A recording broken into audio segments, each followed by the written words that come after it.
100% ప్రతి ఒక్క audience word of mouth అన్నదే కావాలి మాకు. సో నేను నా సినిమా గురించి రివ్యూ చెప్పదలుచుకోలేదు, కానీ మీరు ఖచ్చితంగా చూడండి. ఒక ఎక్స్ట్రాడినరీ ఫిల్మ్ మీకు ఇచ్చిన అని చెప్పేసి నేను నమ్ముతున్నా. సో బాక్స్ ఆఫీస్ అవన్నీ పక్కన పెట్టేసి ఒక ఎక్స్ట్రాడినరీ, ఒక ఎక్సలెంట్ ఫిల్మ్ మాత్రం నేను తీసిన అని చెప్పేసి నమ్ముతున్నా. సో ఆడియన్స్ రియాక్షన్ చూడండి అండ్ మీడియా వాళ్ళు ప్రతి ఒక్కరు సినిమా చూడండి. నచ్చితే మాత్రం నిజంగా పాజిటివ్గా మీకు అనిపించిన పాయింట్స్ చెప్పండి బయటికి. ఎందుకంటే చిన్న సినిమాకి మీడియా వాళ్ళ సపోర్ట్ కానీ ఆడియన్స్ సపోర్టే కావాలి. సో మా బ్యాక్ ఎండ్లో ఎవ్వరూ లేరు పెద్ద పెద్దోళ్ళు, కానీ చాలా చిన్న బడ్జెట్లో, అంటే ఒక పెద్ద సినిమాకి అయ్యే ఒక క్యారవాన్ ఖర్చులో ఒక 2.5 కోట్లలో ఇంత క్వాలిటీ అచీవ్ చేయడం అన్నది that's success for me and I'm very very happy.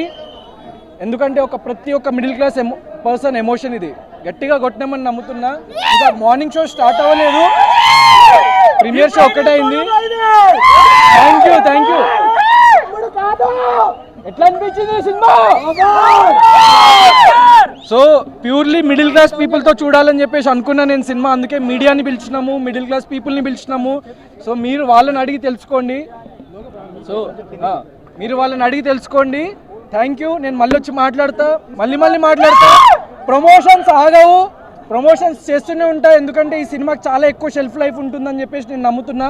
చిన్న film, word of mouth please spread చేయండి. ఎందుకంటే ఇది ప్రతి ఒక్క పర్సన్ కనెక్ట్ అయ్యే సినిమా కాబట్టి. Thank you.